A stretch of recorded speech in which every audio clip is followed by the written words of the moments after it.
Sa Taiwan ngayon nananalasa ang bagyong Kongray o Leon dito sa Pilipinas. Humina man bilang typhoon, nagpabaha ito sa maraming lugar. May mga tumirik na sasakyan, ang iba naman nabagsakan ng mga puno. Ramdam hanggang northern Taiwan ang bagyo. Hirap makalipad at makalapag ang mga eroplano sa kanilang pangunahing paliparan sa labas ng Taipei. Hulikam sa Talisay City, Cebu ang isang truck na sumampa sa bangketa saka inararo ang nakaparadang pedicab. Ayon sa truck driver, pumalya ang kanyang preno. Sinikap daw niyang iwasan ang mga nakahintong sasakyan sa intersection. Ngayong bisperas ng undas ang ilang dalaw sa sementeryo muling nandulumo dahil sa mga libingang binutas at mga butong basta na lang itinambak. May report si Ivan Mayrina. Hindi maitago ni Grace ang kanyang lungkot at galit na magtungo sa Barangka Cemetery sa Marikina. Nang puntahan kasi ang puntod ng ina, wala nang lapida nito at may nakalibing ng iba. Gusto lang po ko uling nakapunta dito eh. Ngayon, pag ano ko po, wala na yung mama ko doon po sa libingan niya. Ang mga labi ng nanay ni Grace, kabilang sa mga in-exhume o inalis sa nicho.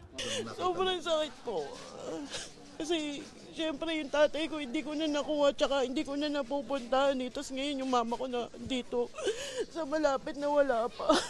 After 5 years kasi pwede nang sa batas naman yun. Nakapaskil sa sementeryo ang isang bahagi ng ordinansa ng lungsod na nagsasabing hanggang 5 taon lang pwedeng manatili ang mga inililibing doon. At kapag hindi tinanggal ng kaanak, ilalagak ito sa ossuary. Nang puntahan ng Marikina Health Office sa Katambak at wala sa ayos sa mga buto sa isang sulok ng sementeryo, bagay na maring kinondena ng Marikina City Hall. Violation ito sa sanitation code. Karamihan sa nakita namin wala pang permit na kinuha at nung hinukay, hindi inilagay sa tamang lagayan tulad ng ossuary. Sinibak sa pwesto ang administrador ng sementeryo. Reklamong administratibo at kriminal dahil sa paglabag sa sanitation code ang isinampalaban sa kanya at sa 5 sepulturero na hukay. Wala pang opisyal na bilang ng mga hinukay na bangkay. Pero pagtitiyak ng Marikina LGU, may label ang mga in-exhume na labi. Butas naman ang 7 puntod sa Tubalan Public Cemetery sa Malita, Davao Occidental. Hinala ng ilan sa kanak ng mga yumao. May mga nagtangkang kumuha ng buto sa tuhod ng mga labi na ginagawa raw anting-anting na kung tawagin ay tuway-tuway. Iniimbestiga na ito ng pulisya. Sa Manila North Cemetery, isang lalaking hinuli matapos makalusot sa gate nang may matulis sa bagay. Sa isang sementeryo sa Mamburao Occidental, Mindoro, bukod sa baha, nagkalat din ng putik at basura kasunod ng pananalasa ng bagyong Christine. Ivan Mayrina nagbabalita para sa GMA Integrated News. Biyaheng undas na ang marami nating kababayan. Sa Parañaque Integrated Terminal Exchange, haabot sa 200,000 pasahero ang inaasahan ngayong bisperas. Mula sa Parañaque City, may live report si Jamie Santos. Jamie? Ato, may mga pasahero pang dumarating dito sa PITX. Sapat naman daw ang bilang ng mga bus ayon sa pamunuan ng terminal. Mahigpit ang seguridad ngayon sa PITX. Iniinspeksyon ang mga bagahe ng bawat pasahero. Kung sa Bukana ay may Police Assistance Desk at Philippine Coast Guard, sa buong terminal may mga umiikot na PNP personnel at PITX security personnel. May nakaambantay ding na K9 units.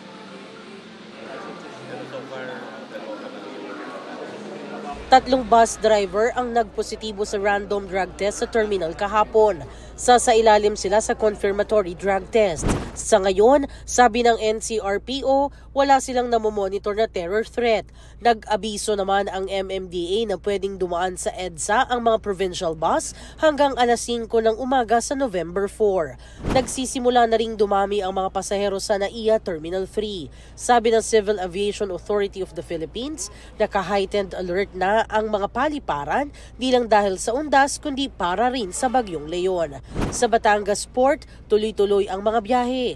Mabagal nga lang ang turnaround ng mga barko dahil sa dami ng pasahero at sama ng panahon.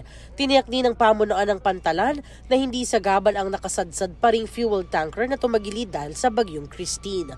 Sa North Port Passenger Terminal sa Maynila, may mangilan-ngilan pa ring magpapalipas doon ng magdamag dahil apektado ng bagyong Christine ang kanilang biyahe. Inaasahan din ang buhos ng mga sasakyan sa North Luzon. at South Luzon Expressway. Atong pakiusap lamang ng ilang security personnel sa ilang pasahero na i-ready na nila yung kanilang mga bagahe para tuloy-tuloy ang pasok ng mga pasahero dito sa terminal at hindi na naiipon sa pila. At yan ang latest mula rito sa PITX. Balik sa iyo, Atom. Maraming salamat, Jamie Santos. Dama sa Batanes ang hagupit ng Super Typhoon Leon matapos isailalim ang ilang lugar sa wind signal number 5. Nagngangalit na hangin na may kasamang ulan ang humampas sa mga bahay. Dinigang malakas na hangin sa loob ng Batanes PPO headquarters. Sa Itbayat, nawasak ang ilang bahagi ng Santa Maria de Mayan Church.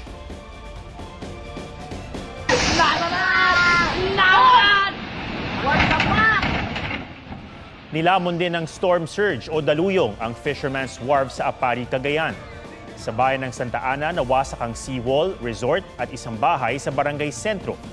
Sa Pagudpo, Ilocos Norte, halos umabot na sa kalsada ang tubig dagat.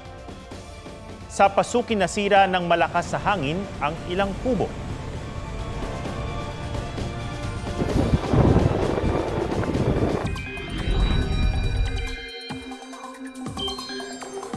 Humina at palabas na ng Philippine Area of Responsibility ang Bagyong Leon. Sa 11 p.m. bulletin ng Pag-asa, huling namataan ang mata ng bagyo, 445 kilometers hilagang kanluran ng Itbayat, Batanes. May lakas itong 120 kilometers per hour at bugsong aabot ng 165 kilometers per hour. Pahilagang kanluran ng kilos nito sa bilis na 25 kilometers per hour. Wala nang nakataas sa tropical cyclone wind signal sa anumang bahagi ng bansa. Pero ramdam pa rin ang epekto ng bagyo at trough o yung extension nito na umaabot pa rin sa iba pang bahagi ng Luzon. Sa special weather outlook naman ng Pag-asa, ngayong undas may tsansa ng mga kalat-kalat na ulan bukas, November 1, sa ilang bahagi ng Northern at Central Luzon, Cavite, Batangas, Occidental Mindoro at Northern Palawan. Sa November 2 at 3, unti-unti nang gaganda ang panahon sa halos buong bansa, pero posible pa rin ang localized thunderstorms lalo sa hapon o gabi. Kaya sa mga dadalaw sa sementeryo, huwag pa rin kalimutang magdala ng payo.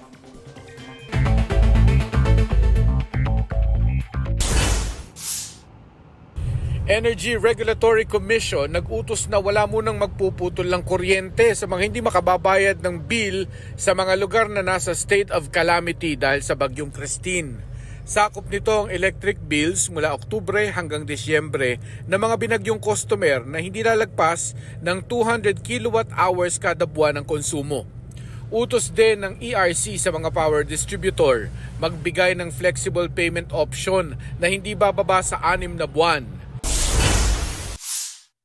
Isa sa 4 na suspect sa pagpugot sa isang security guard sa Quezon City noong December 2023, sumuko sa pulisya.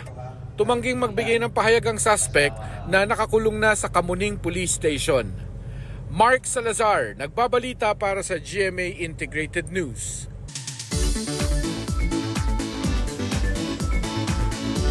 Sa mga gustong masindak ngayong Halloween, G tayo sa Horror House at Creepy Adventure Park. Sa report ni Von Aquino.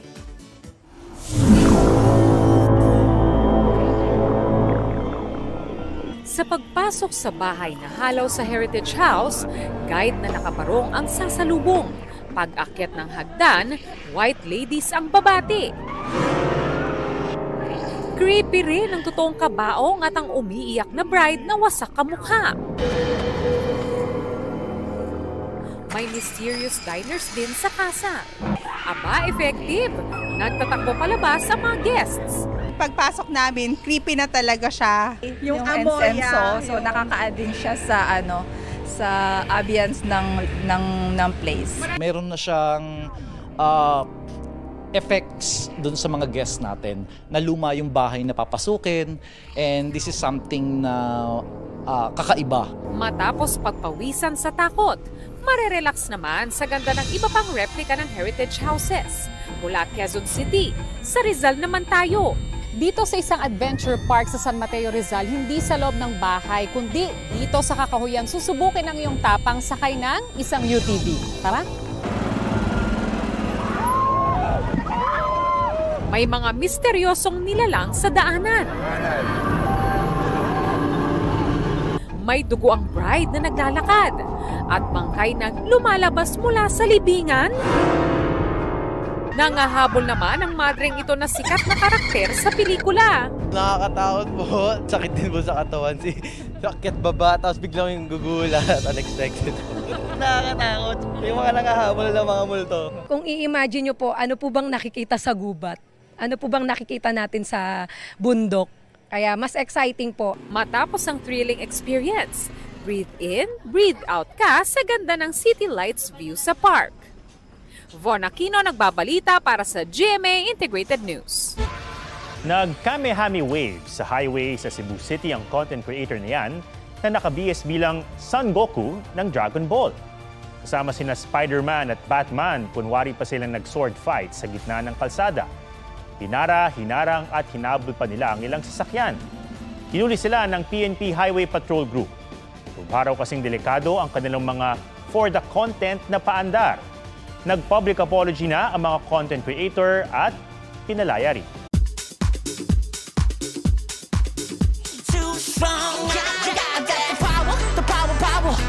After 7 years on hiatus, K-pop superstar G-Dragon nagbabalik music scene. Digital single niyang Power, trending. True Beauty K-drama star Hwang In-yeop magbabalik Pinas para sa In Love fan meeting tour. At Korean actor Choi Jin-hyuk na bumida sa K-dramas na Mr. Queen at The Last Empress na ipinalabas sa Kapuso Network. Pupunta rin ng Pinas para sa FanCon tour in Asia next week. Aubrey Carampel nagbabalita para sa GMA Integrated News.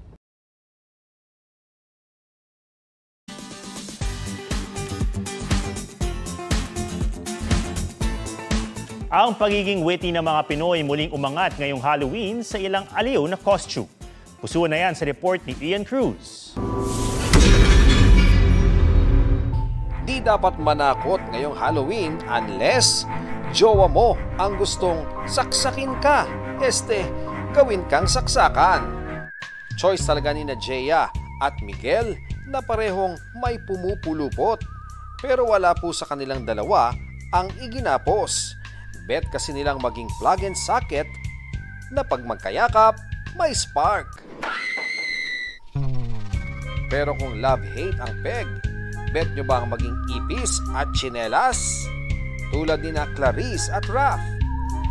Dahil nakakatakot naman daw talaga ang ipis, kahit makapalang tsinelas, pero pag pakpak ay gumalaw, tiyak, ikay mapapasigaw. Tiyak namang lampaso ang mga costume nyo pag tinapatan sina Howard at Lingyan. Map ba naman ang atake? May caution sign, pang ready. Nag-isip daw kasi sila ng something fun. Abay, paglilinis yata ang kinaaliwan. At kung nagdadalawang isip pa kung pupunta sa costume party, ito na ang sign. Welcome to Kutipunan Station ni na Kevin and Mon with the kids. May tren na ring nakahanda. Pero ang nakakatakot sa costume na ito, baka biglang magkaberya. Ian Cruz nagbabalita para sa GMA Integrated News. Yan po ang State of the Nation para sa mas malaking misyon at para sa mas malawak na paglilingkod sa bayan. Ako si Ato Maraulio mula sa GMA Integrated News, ang News Authority ng Pilipino.